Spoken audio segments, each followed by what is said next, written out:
Damos gracias al Señor por su amor, por su misericordia, por su bondad, porque Él extiende su misericordia desde el cielo a todas sus criaturas, de forma especial a sus hijos, porque no todas las criaturas son hijos de Dios. Hay hijos y hay criaturas. Los hijos son los que han sido lavados, limpiados, regenerados, transformados por la sangre derramada de nuestro Señor y Salvador Jesucristo. Las criaturas son los demás, los que no tienen a Cristo en su corazón. Y damos gracias a Dios porque Dios derrama su misericordia a todos, hijos y criaturas. Le pedimos disculpas a los hermanos porque hemos dejado de transmitir estas enseñanzas en vista de que el estado de salud no nos ha sido muy favorable. No sé si es producto de la edad, porque a la edad, hermano, termina pasándole factura. Aunque no muchas veces no es producto de la edad, sino muchas veces puede ser el estrés, puede ser el cansancio, el agotamiento físico, pueden ser un montón de cosas. Pero nos hemos visto un poquito afectados. Pero ya hemos superado o estamos superando esa etapa y damos gracias al Señor por ello. Hoy vamos a proseguir con nuestro tema, celo y pasión, tiempo del fin, basado en el libro de 2 de Timoteo, capítulo 4, verso 5, donde nos dice el apóstol Pablo escribiéndole a su hijo Timoteo, y esa exhortación de Pablo a Timoteo también se extiende hacia nuestros tiempos para que nosotros estemos percibidos de lo que pasó, la razón por la que Pablo escribió en aquel tiempo con dos objetivos. El primer objetivo era orientar a Timoteo y el segundo objetivo era orientarnos a nosotros, porque esos tiempos que Pablo describe allí no tuvieron un total cumplimiento, sino que se extienden hacia nuestro tiempo y un poco más allá. Pero tú, sé sobrio en todo, soporta las aflicciones, haz obra de evangelista, cumple tu ministerio. Estábamos explicando, hermano, la semana antepasada, esa expresión que Pablo usa allí donde dice, pero tú, esa expresión es algo continuo en la epístola y que marca una constante, y esa constante subraya una conducta o la conducta que Timoteo debería tener, una conducta radicalmente distinta a lo que Pablo describe en el verso 3 y en el verso 4 del mismo capítulo. Esa constante nosotros la podemos ver en 1 de Timoteo capítulo 6, verso 11, 2 de Timoteo capítulo 3, verso 10 y verso 14, que el apóstol Pablo se introduce así, pero tú, haciéndole hincapié o acentuación de que él debería ser distinto a todo lo que presenta la epístola en contra de la verdad de Dios. También hablamos de los 4 imperativos, o más bien vamos a tocar los 4 imperativos que tiene el texto allí. El primer imperativo que hemos comenzado a desarrollar es la palabra sobrio. Y ese imperativo de sobrio que aparece allí Me gusta porque la Reina Valera, hermano, en su traducción, traduce el verbo nefro, que Pablo usa en varias ocasiones en distintas epístolas, como en 1 Tesalonicenses, capítulo 5, del 6 al 8. Ese verbo, su adjetivo, que viene de la raíz nefrolio, que Pablo emplea también en 1 de Timoteo, capítulo 3, verso 2, verso 11, y Tito, capítulo 2, verso 2, expresa la idea de dominio de sí mismo, de sangre fría y de espíritu alertado. Escuche bien, hermano. Y cuando yo hablo de sangre fría, no me refiero a una persona que no tiene afecto natural. Me estoy refiriendo a una persona que ante cualquier situación mantiene un estado de control de sí mismo. Es una persona que en medio de la turbulencia, no importa la situación en la que esté pasando, está calmado, está pausado, es analítico y es crítico. Cuando yo me refiero a crítico, hermano, no es el que critica una situación determinada, sino el que sopesa la información que está siendo desarrollada delante de él.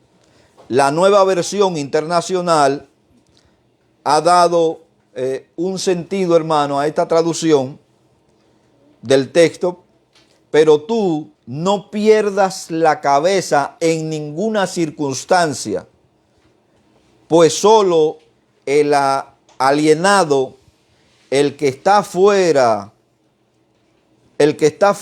de sí, puede ir en busca de enseñanza no sana para satisfacer su capricho. Cuando usted lee en la nueva versión internacional, le sale esta expresión.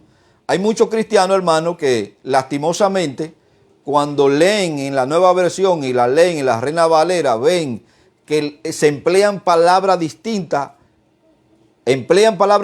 pero la significación o el significado es el mismo. Esa palabra alienado que aparece allí es una persona, escúcheme bien, es una persona que está loco, ha perdido el juicio o se comporta como tal. Ese es lo que significa la palabra alienado. Puse un ejemplo, por ejemplo, de Lucas en el capítulo 15, verso 17, donde el Señor Jesús habla de aquel joven que le pidió, escúcheme, le pidió al Padre los bienes para irlo a malgastar en el mundo. El alienado es el que toma una decisión locamente sin razonarla. Es una persona que está fuera de sí o toma decisiones por impulso. Y Jesús, hermano, pone este ejemplo en Lucas capítulo 15, verso 17. Ahora bien, el imperativo o el presente del imperativo del verbo nefro expresa la idea de la palabra sobrio. Estoy dando la significancia de la palabra sobrio, hermano. El presente del imperativo del verbo nefro expresa la idea de estar libre de productos embriagantes. Literalmente estar libre de toda bebida alcohólica, de influencia embriagante y de todo aquello que estuviera en discorde o en desacuerdo con su misión. A veces, hermano, nos hace falta nosotros ir un poquito a lo original para nosotros poder entender un poco la idea central que el apóstol Pablo trata de expresar. Ahora bien, el predicador, el maestro y todo obrero que es parte del cuerpo de Cristo debe ser sobrio, estar alerta y vigilante en cualquier caso, El apóstol Pablo, hermano, escribe, y este ejemplo me gusta, en 1 Corintios capítulo 9, desde el verso 25 al verso 29, el apóstol Pablo toma una metáfora, coge una ilustración del mundo secular y la aplica a la vida de la iglesia o lo aplica a la vida de lo que somos predicadores o somos maestros del evangelio. El predicador o obrero sobrio es como el atleta diligente que es disciplinado, el cual de todo se abstiene y al igual que Pablo corre no a la aventura, sino que tiene una meta determinada, una meta fija. O es como el que boxea, no como quien tira golpe al aire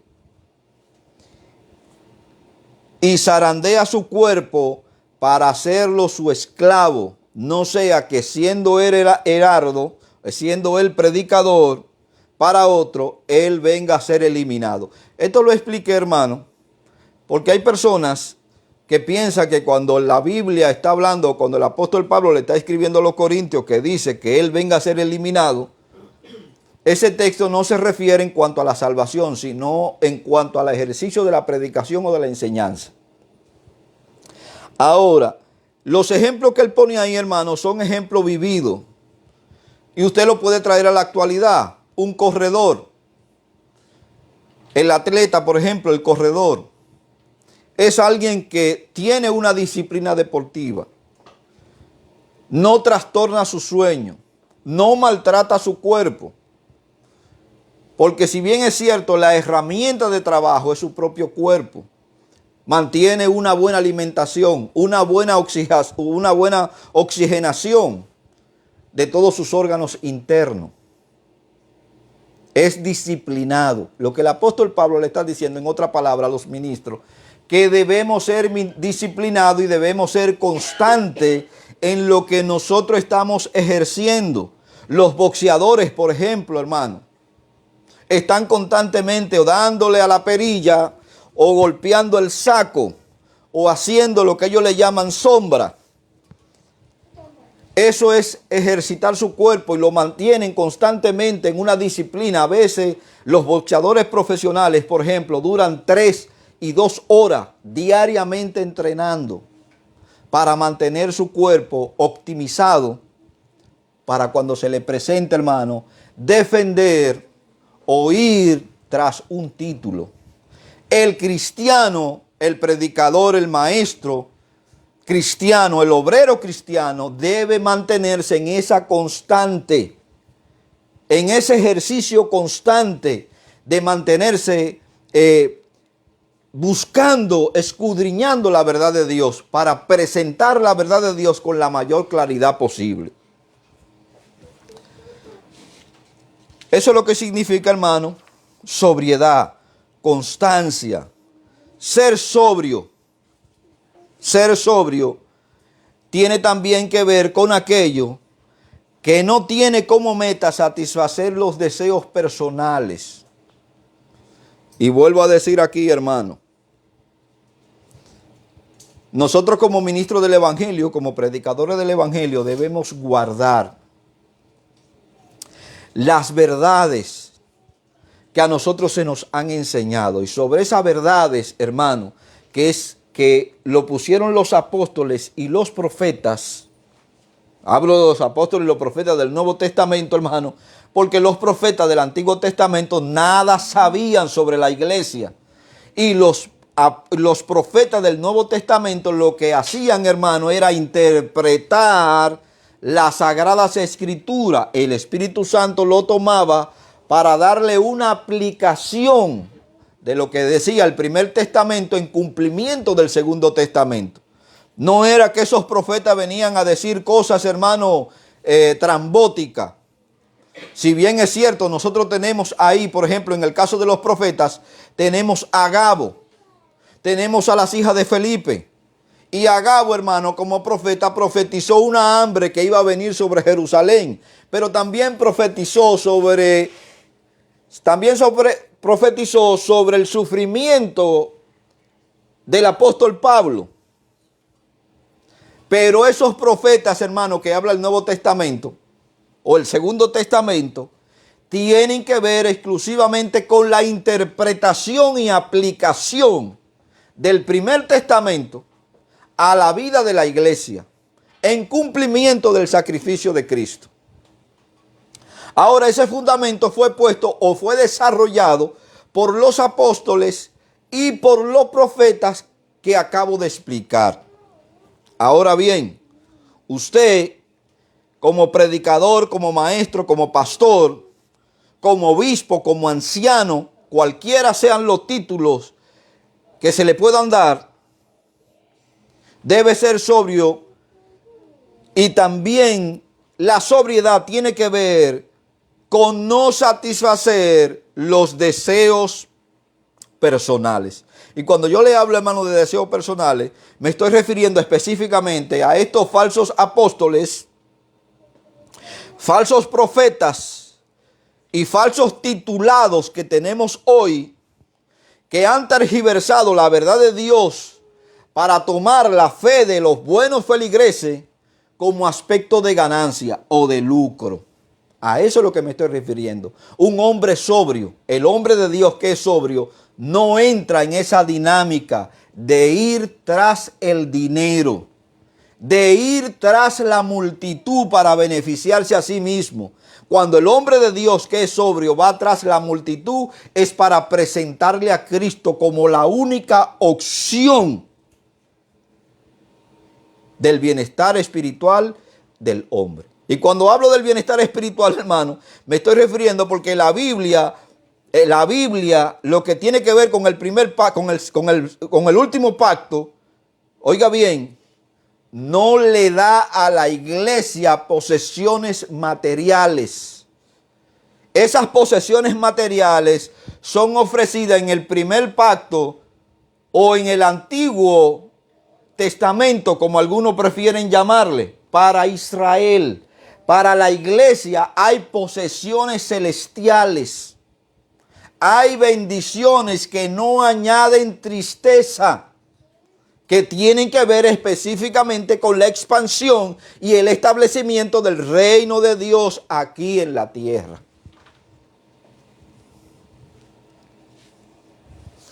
En ocasiones,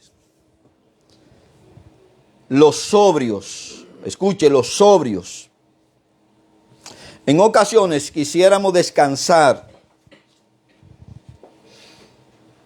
pero la Biblia nos exhorta a velar, a estar constantemente alerta y con suma atención. ¿Por qué ahora con suma atención, hermano? Porque nosotros estamos en los tiempos del fin.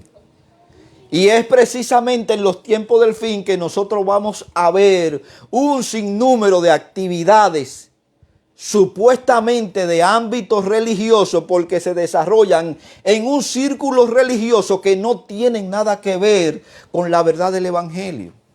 Miren,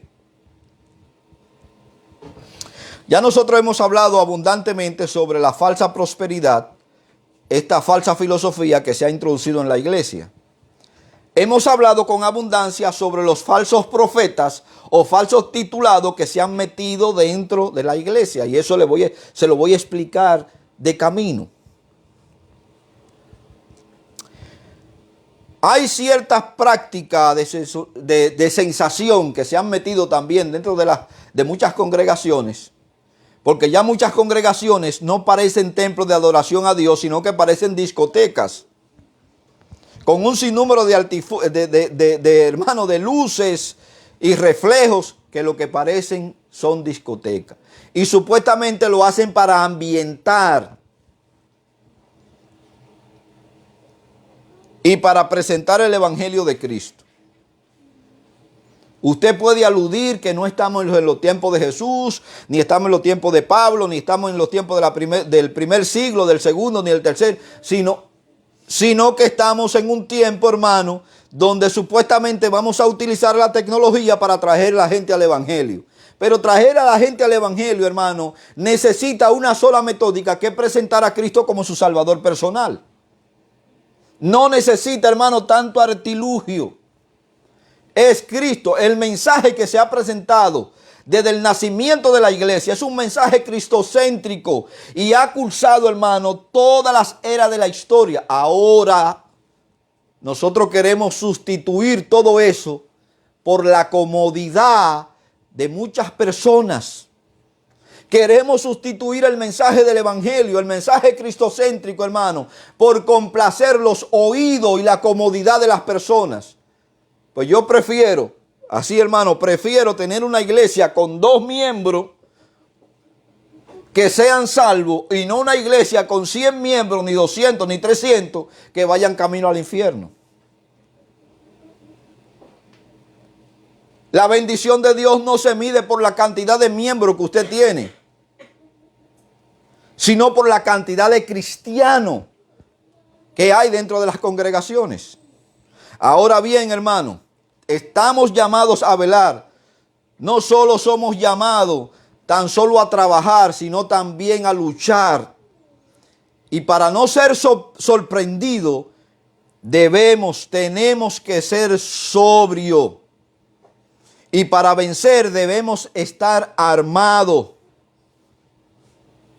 Lo que es la coraza, o lo que era la coraza y el yermo para un soldado en el tiempo de Pablo, la fe, el amor y la esperanza lo son ahora para nosotros. Y nosotros debemos estar revestidos de esos 3 elementos que son básicos en el desarrollo de la vida cristiana.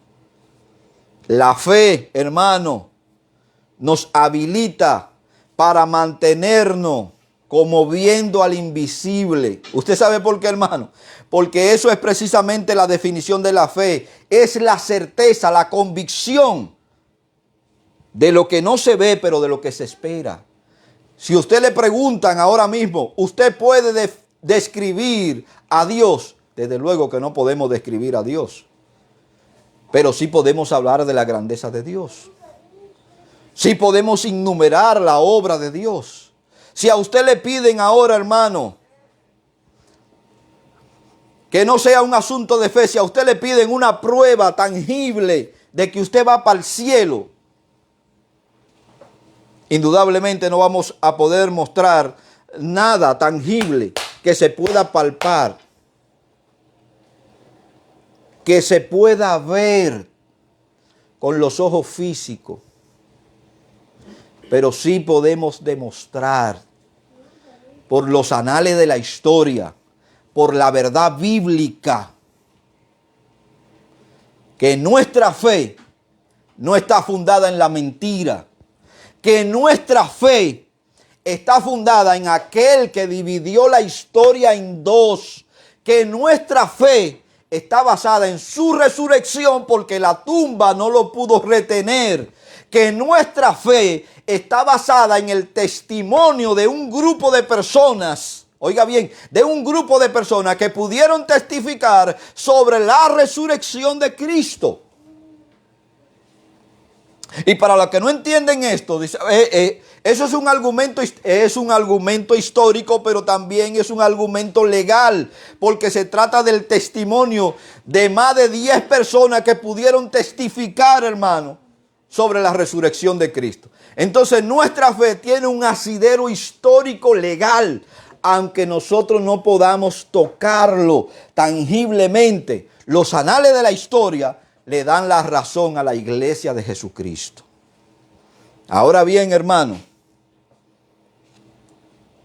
la fe nos habilita para mantenernos viendo al invisible. El mundo no le ve, el mundo no le percibe. Nosotros le vemos y le percibimos porque Él está en nosotros y con nosotros. Cuando usted va al libro de los Hebreos en el capítulo 11, verso 27, dice, por la fe dejó a Egipto, no temiendo la ira del rey, porque se sostuvo como viendo al invisible. Está hablando de Moisés, hermano. El autor de los Hebreos está hablando de la fe que sostuvo Moisés y se sostuvo como viendo al invisible. En otras palabras, lo que el autor de los Hebreos intenta decir es que Dios sostuvo la fe de Moisés o le dio la suficiente fe para que Moisés se mantuviera viendo o su mirada fija en aquel que es invisible para el mundo, pero percibible para la iglesia. El amor nos incita a la diligencia y a la actividad y nos hace soportar alegremente nuestras tribulaciones. La esperanza nos ayuda a anticipar el gran fin, la gloria que será revelada y que sabemos y vamos a obtener a su debido tiempo. Hermano, usted no ha corrido en balde. Usted no ha corrido en vano. Usted no ha creído en vano.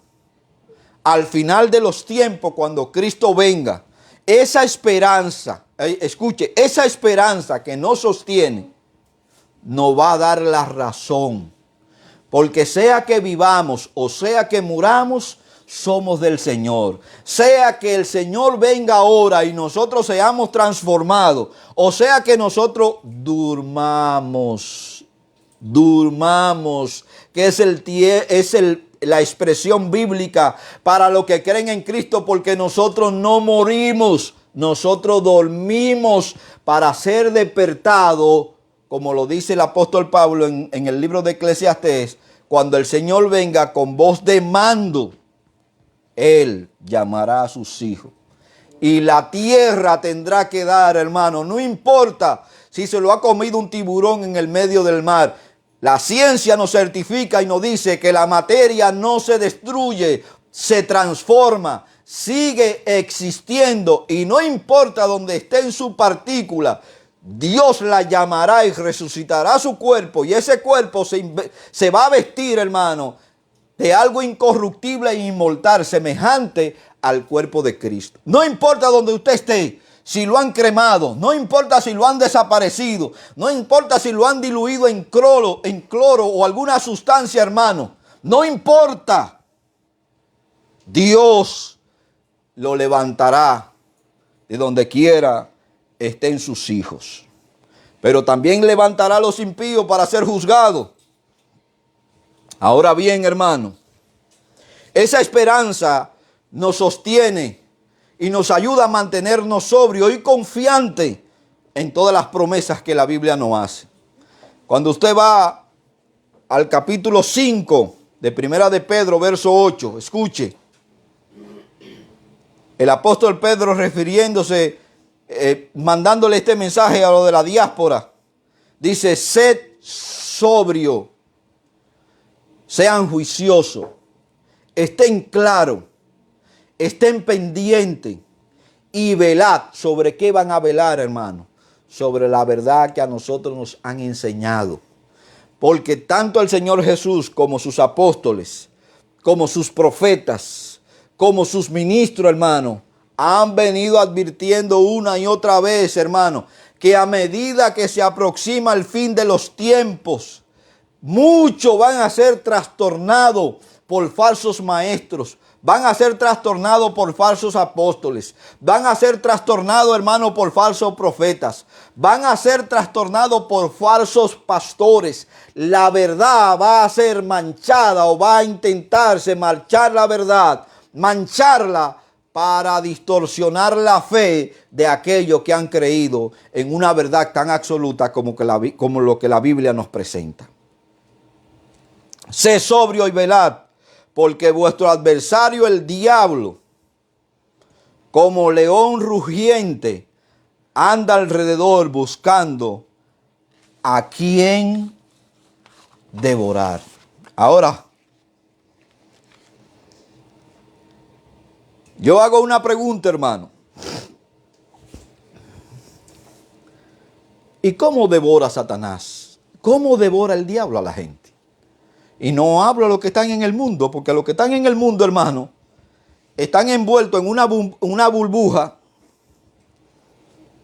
que Satanás lo tiene entretenido en el adulterio, en la fornicación, en el robo, en la inmundicia, en la inmoralidad. Lo tiene envuelto, hermano, en la homosexualidad, el lesbianismo, el bestialismo, en la pedofilia. Lo tiene envuelto en un sinnúmero, en un mal de corrupción que solamente el poder de Dios es capaz de despertarlo del sueño que están viviendo. ¿Cómo engaña a Satanás? Vaya conmigo a 2 de Timoteo, capítulo 2, verso 17. Y lea conmigo 2 de Timoteo, capítulo 2, verso 17, para que usted vea cómo Satanás engaña a las personas, sobre todo a los que están en el círculo religioso. 2 de Timoteo, capítulo 2, verso 17 dice: y su palabra calcomerá como gangrena, de los cuales son Irineo y Fileto. Mire, Pablo le está mencionando dos personas ahí que decían que la resurrección ya había tenido efecto y que los cristianos iban a experimentar una resurrección o estaban experimentando la resurrección cuando eran bautizados en ese sacramento, hermano, que significa muerte y resurrección en un aspecto espiritual. Pero ellos lo estaban aquí, hermano, materializando de tal forma y explicando de tal forma que la iglesia, entre paréntesis, no tenía que esperar la segunda venida de Cristo. Pero hay una palabra, hermano, aquí en ese texto. Hay una palabra ahí en ese texto, hermano. Dos palabras concretamente. Calcomerá. Le da la impresión de unas termitas. No sé cómo le pueden llamar en sus países, hermano. Unas termitas, unos parásitos que van corroyendo la madera. Usted ve la madera muy bonita por dentro, por fuera. La ve muy decorada por fuera. Y las termitas se la van comiendo por dentro. Y usted, como no tiene visión de rayo X, no puede mirar lo que está pasando dentro.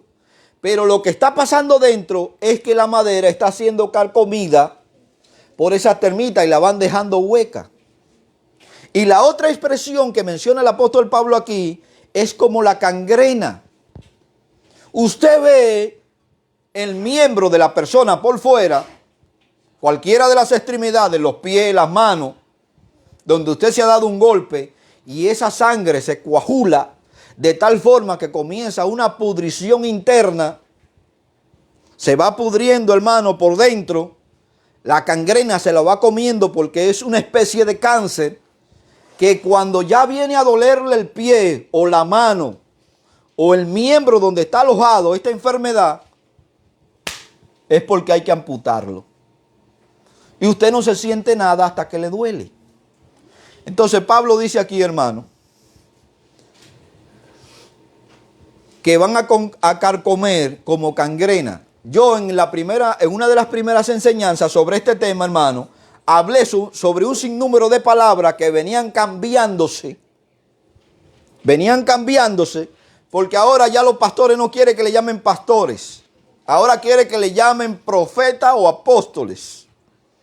Pero cuando usted lee la epístola de Pedro, se da cuenta que cuando el Señor venga, viene como el príncipe de los pastores. No viene como el príncipe de los apóstoles y los profetas, porque ya ellos tuvieron su época. Ahora la época de los ministerios consolidantes en la iglesia tiene que ver con el pastorado, tiene que ver con el maestro y tiene que ver con el evangelista. Los otros son ministerios consolidantes que ya tuvieron su tiempo y su aplicación. Ahora, no es que usted no le pueda llamar profeta o apóstol a una persona en este tiempo. Sé, hermano, por la palabra que no existen como existieron aquellos apóstoles y profetas de aquel primer siglo de la iglesia. usted lo puede mencionar como un término genérico, no tan especial como lo fueron aquellos, pero estos apóstoles y estos profetas, hermanos, se han enganchado a esos nombres, no como un aspecto genérico, sino como un aspecto de jerarquía, porque quieren jerarquía sobre los demás miembros de la iglesia. A eso me refiero. Eso no existe, hermano, como aquellos 12 y el apóstol Pablo.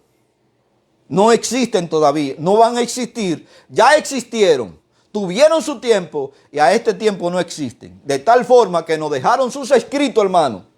Y nosotros andamos bajo la autoridad apostólica a través de los escritos de ellos. Y ellos pusieron el fundamento para la iglesia. Y ningún apóstol al presente, ni ningún profeta al presente ha puesto ni va a poner fundamento. Lo que están es tergiversando la verdad de Dios para lucrarse, hermano. Y llenarse los bolsillos y comprar aviones de 3 y 4 millones y tener mansiones de 4 millones de dólares. Y al final del tiempo, escúcheme, terminan como terminó Ana Maldonado y Guillermo Maldonado, divorciándose, entre comillas, por una guerra de intereses económicos, porque la cuenta no le daban. Ya usted puede imaginarse lo que hay después de ahí. Dios no puede ser burlado. Y todos esos falsos apóstoles y profetas que han introducido movimiento extraño dentro de la verdad de Dios o dentro del cristianismo, hermano, están siendo desenmascarados por la verdad de Dios.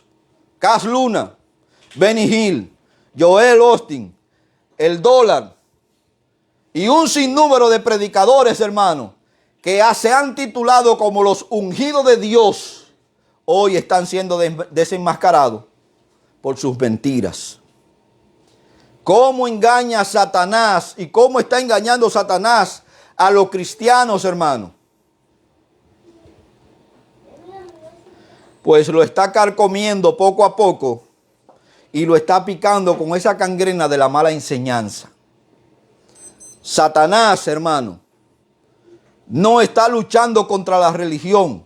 No, hermano, Satanás no está luchando contra la religión. Se equivoca. Satanás es demasiado inteligente para hacer esto.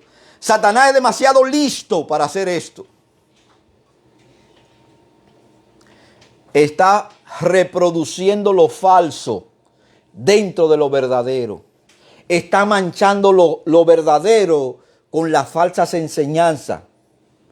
Y eso me gusta porque el apóstol Pablo dice, y Pedro dice, muchos, y Juan, han salido de nosotros para que se manifestase lo que ellos son. Pero han estado entre nosotros y siguen estando entre nosotros.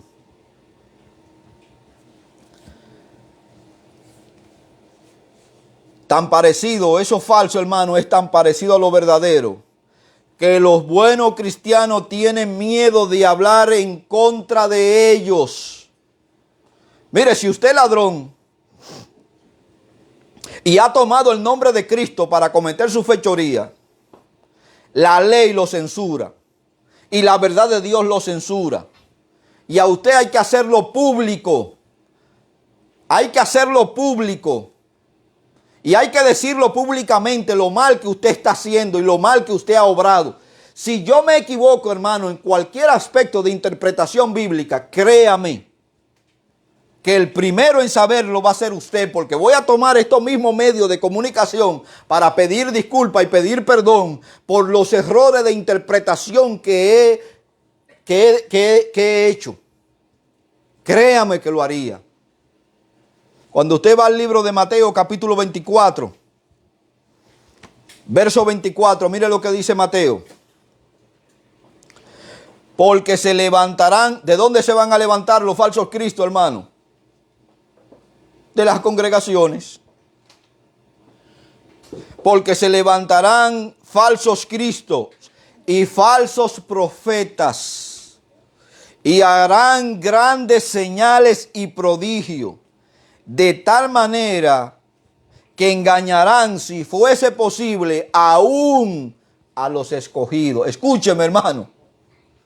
Van a engañar, si es posible, a los escogidos. Pero no es que los escogidos se van a perder.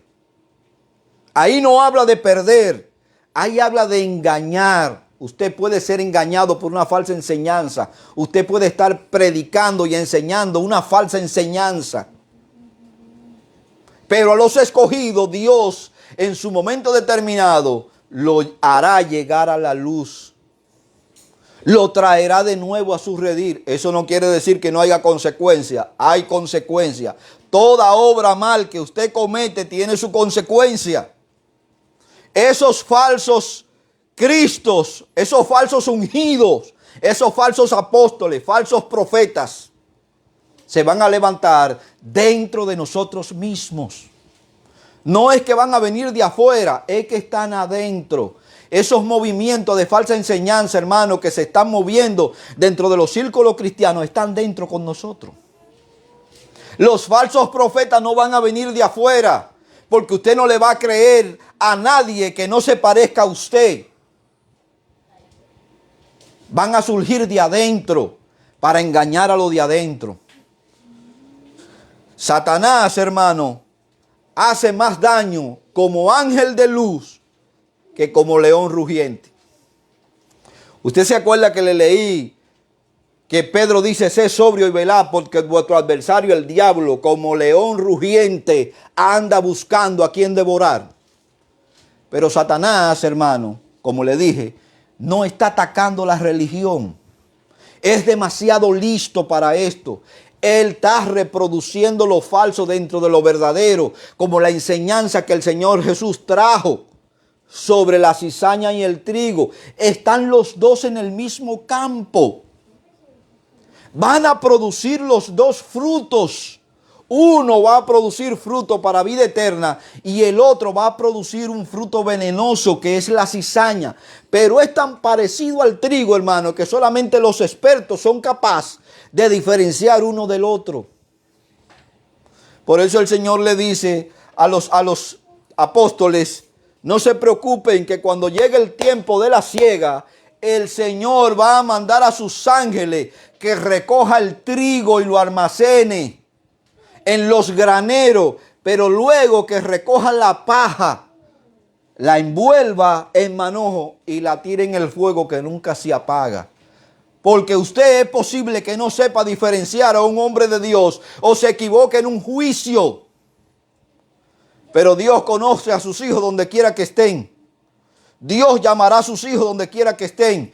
Y Dios salvará a sus hijos donde quiera que estén. Usted no lo conoce. Usted no sabe dónde están, pero Dios sí sabe dónde están. Satanás hace más daño como ángel de luz que como león rugiente. Vaya conmigo a 2 Corintios capítulo 11, verso 13. Venga conmigo. 1 Corintios capítulo 11, verso 13 al 15. Recuerde, Satanás hace más daño como ángel de luz que como león rugiente.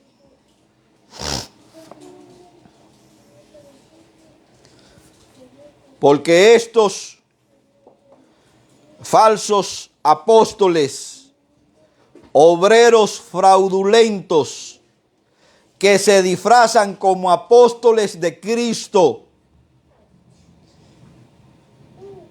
y no es maravilla, porque el mismo Satanás se disfraza como ángel de luz.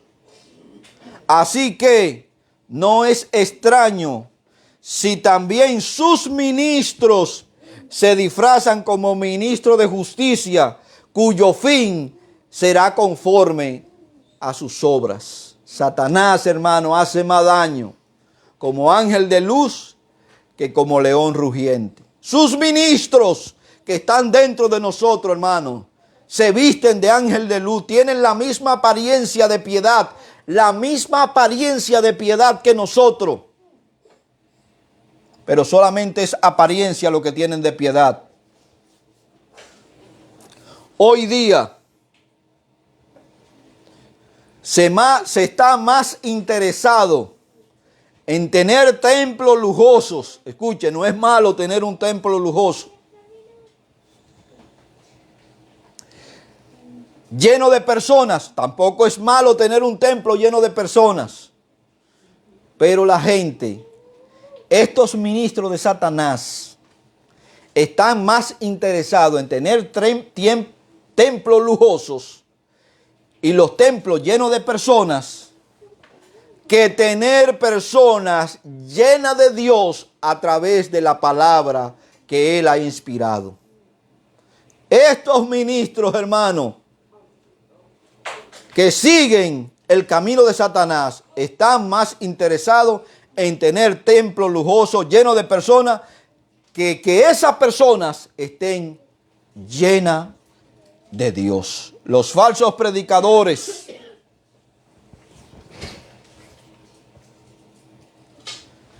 oiga bien, esos mismos predicadores, falsos apóstoles y falsos maestros, que han traído toda enseñanza herégica y son blasfemos, se han preocupado por promover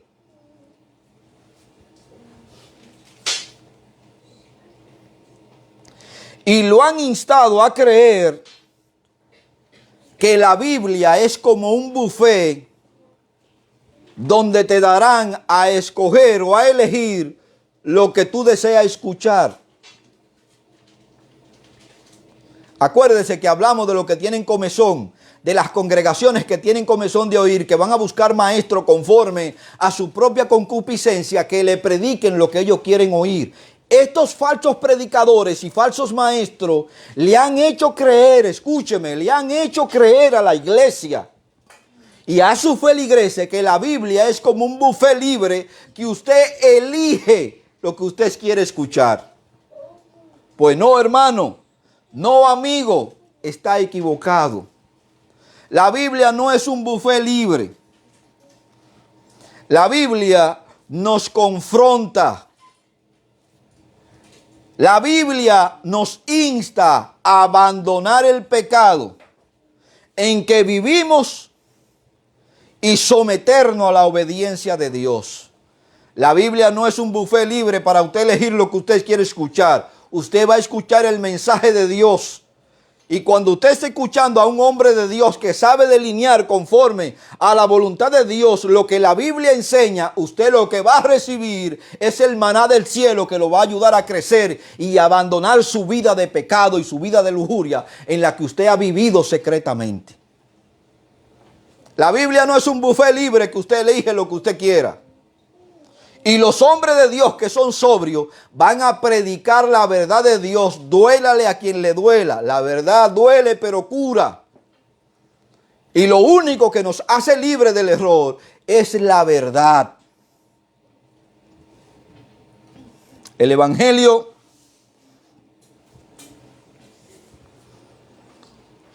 escúcheme, hermano. El Evangelio no solo es el mensaje más importante de toda la historia, sino que es el único mensaje esencial para toda la historia. Es el único mensaje esencial para toda la historia. Las personas sobrias son tranquilas, son estables y son cuerdas. Mantienen un alto sentido, hermano, de estabilidad. Cuando usted va a Primera de Pedro, capítulo 4, verso 7.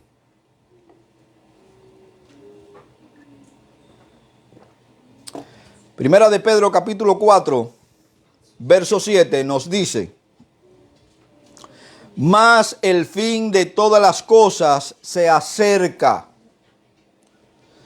Sé pues sobrio y velad en oración.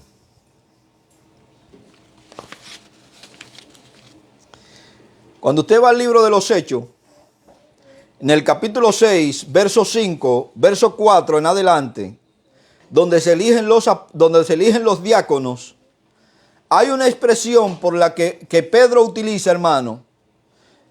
Y esa expresión que Pedro utiliza bajo la práctica de la iglesia del primer siglo es la que la iglesia debe regir en todos los tiempos. La iglesia no es lícito que nosotros dejemos el ministerio de la enseñanza y la oración. Escuche, el ministerio de la enseñanza y la oración para dedicarnos a las mesas. Elijan entre ustedes a 7 varones y le especifica las cualidades de lo que iban a servir a la mesa de los santos. Hermanos, si esos que iban a servir a la mesa tenían esas cualidades, usted que está llamado a ser predicador o a ser maestro, tiene que superarlo a ellos en esas cualidades. Aquello para poner un plato de comida, hermano, para recoger un plato después que se ha comido, dice que debían estar llenos de conocimiento, llenos de sabiduría y llenos del Espíritu de Dios. ¿Cuánto mano es la exigencia a un predicador, hermano? ¿Cuánto mano es la exigencia a un pastor, a un maestro? Y aquí el apóstol Pablo le está diciendo, el apóstol Pedro le está diciendo, mas el fin de todas las cosas se acerca. Sé pues sobrio y velad en oración. El sobrio no se encuentra embriagado con el anhelo de las cosas sensoriales ni de las cosas sentimentales. Se encuentra embriagado de la verdad de Dios. Se encuentra, hermano, embriagado del conocimiento de Dios.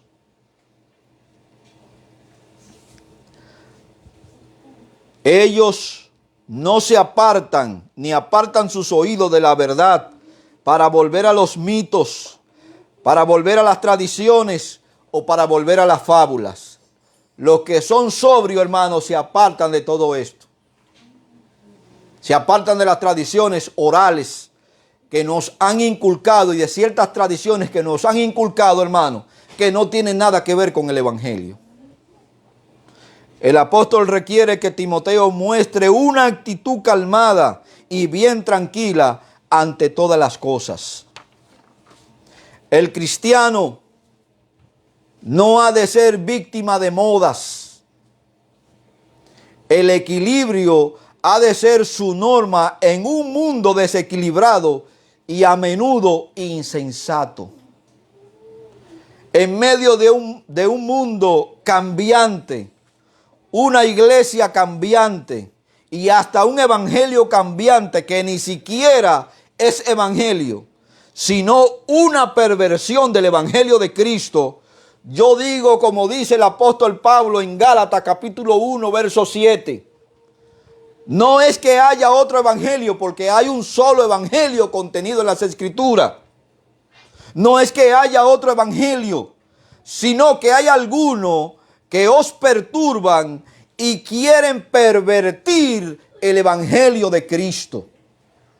Sí, hermanos, hay muchos líderes religiosos y muchos concilios que hoy quieren pervertir el evangelio de Cristo, inclusive dándole paso a homosexuales y a lesbianas para que ministren desde un altar. Ese no es el evangelio. El evangelio son hombres transformados, regenerados y cambiados por la sangre de Cristo. Ahora pues nueva criatura sois, las cosas viejas pasaron ya, vienen a ser todas hechas nuevas en Cristo. Así que tu forma de vivir perversa, enemiga de Dios, tiene que quedar a un lado para poder ministrar la verdad de Dios con claridad.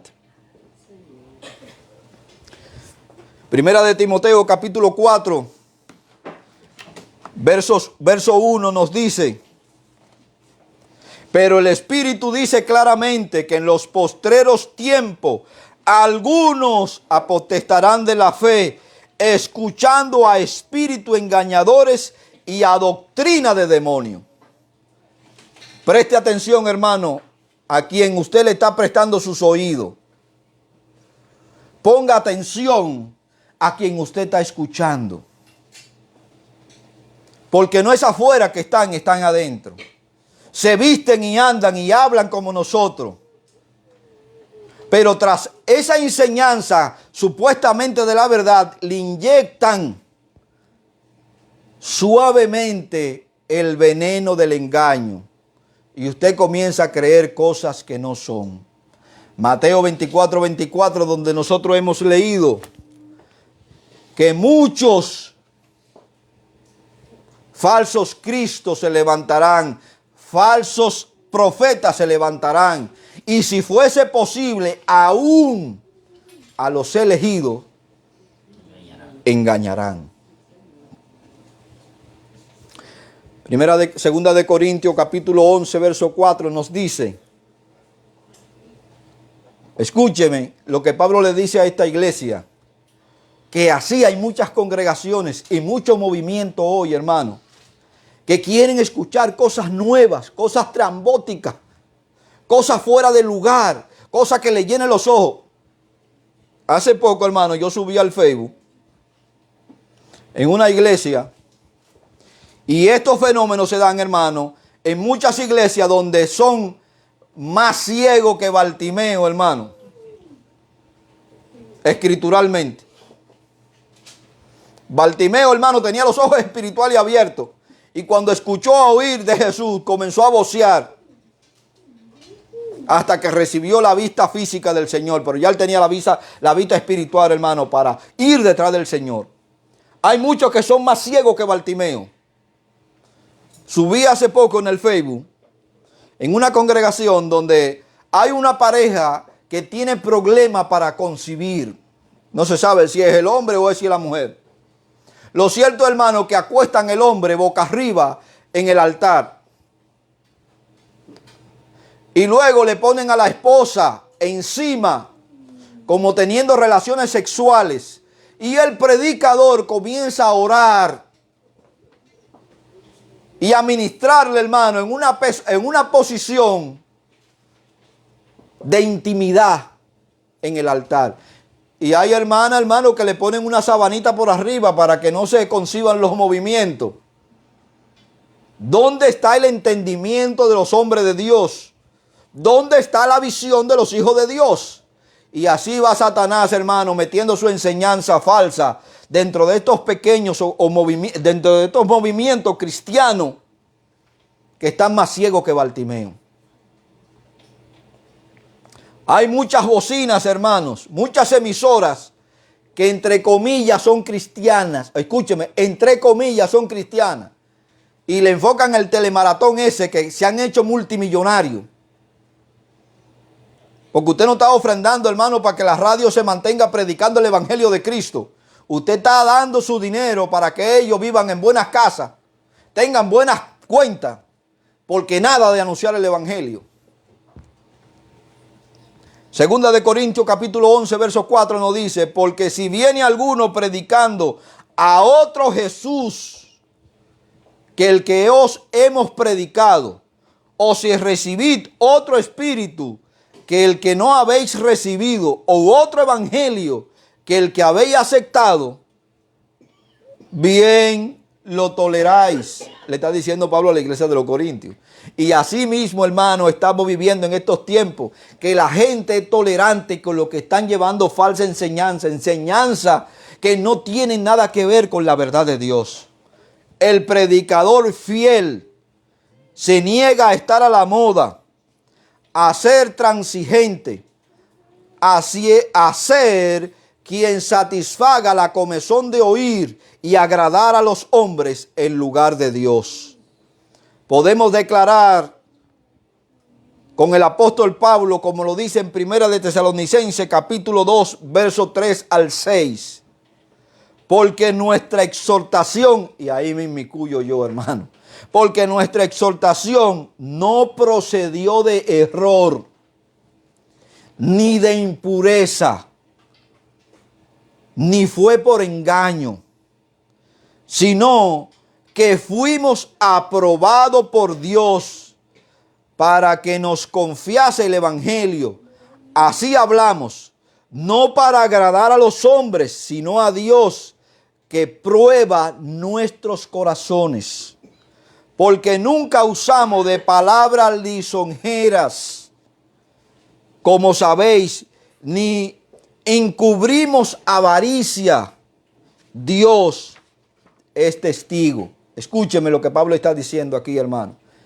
La palabra lisonjeras o la persona que utilizan este tipo de palabras, personas que alaban de forma exagerada y que generalmente se interesan en alguien para conseguir un favor o ganar su voluntad. Eso es lo que Pablo está diciendo. Nosotros no fuimos con palabras lisonjeras, ustedes.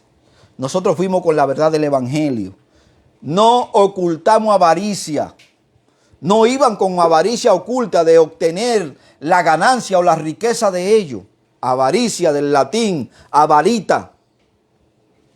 La avaricia es el afán o el deseo desordenado y excesivo de poseer riqueza para atesorarla. Primera de Timoteo capítulo 6, versos 9, 10 y 11 dicen: porque los que quieren enriquecerse caen en tentación y lazo, y en muchas codicias necias y engañosas, que hunden a los hombres en destrucción y perdición. Porque la raíz de todos los males es el amor al dinero, el cual, codiciando algunos, se extraviaron de la fe y fueron traspasados a muchos dolores. Ahí usted tiene, hermano, a Benny Hill, tiene a Joel Austin, tiene a Guillermo Maldonado, tiene el otro charlatán, Cas Luna, y por ahí para allá, hermano, tiene al argentino, que tiene, hermano, salió supuestamente denunciando a la radio que lo transmitía por más de 36 países, entre comillas, pero él no ha dicho nada. Él solamente hizo un breve comentario de que esa emisora es una emisora que trabaja lucrativamente para su dueño. No me acuerdo del nombre del charlatán este. Y muchos cristianos, hermanos, lo defienden, que piensan que él es una buena pieza. No es una buena pieza porque no habla del evangelio. Y volviendo al verso 6 de 1 Tesalonicenses capítulo 2, dice: ni buscamos gloria de los hombres, ni de vosotros, ni de otro, aunque podíamos seros carga como apóstoles de Cristo, menciona el apóstol Pablo. También podríamos preguntar o decir con el mismo apóstol Pablo en Gálatas capítulo 1, versos 10 y 11. Pues busco ahora el favor de los hombres o el favor de Dios. O trato de agradar a los hombres, pues si todavía agradara a los hombres, no sería siervo de Cristo. Mas os hago saber, hermano, que el evangelio anunciado por mí no es según hombre. O como sigue diciendo el apóstol, y con esto concluyo. En 2 de Corintios capítulo 4, verso 5, nos dice: porque no nos predicamos a nosotros mismos. Los siervos de Cristo no se predican a sí mismos. Los siervos de Cristo predican a Cristo, hermano. Los siervos de Cristo no dirigen la mirada de la congregación hacia ellos, dirigen la mirada de la congregación hacia Cristo. Cristo es el estandarte de la fe del evangelio. Los ministros están para predicar y enseñar a Cristo, no para vanagloriarse, no para creerse la gran cosa. Es todo lo contrario. Cuando usted haga lo que tiene que hacer, la Biblia le llama a usted que tiene que llamarse a sí mismo siervo inútil, porque eso que está haciendo o que hizo debió hacerlo con mucha anterioridad. Así que usted no es más que un siervo inútil, que Cristo lo ha dignificado para que usted le sirva a Él, no para que usted se sirva de Cristo ni de la congregación, hermano, sino para que usted le sirva a Él. Eso es lo que significa la palabra ministerio, sirviente. Y eso lo vemos, hermano, en el caso cuando el Señor Jesús, antes de ir a la crucifixión, se ciñó el lebrillo, hermano, y fue y lavó los pies de los apóstoles, dándole a entender que ellos no eran más que simples servidores de la iglesia. No que se iban a servir ni se iban a lucrar de la iglesia. Porque no nos predicamos a nosotros mismos, sino a Jesucristo como Señor. Y a nosotros como vuestro siervo por amor a Cristo. Esa palabra, hermano, ha salido del vocabulario cristiano. Ya nadie quiere ser siervo. Todos quieren ser apóstoles, todos quieren ser profetas, todos quieren ser ancianos, hermano, todos quieren ser patriarcas.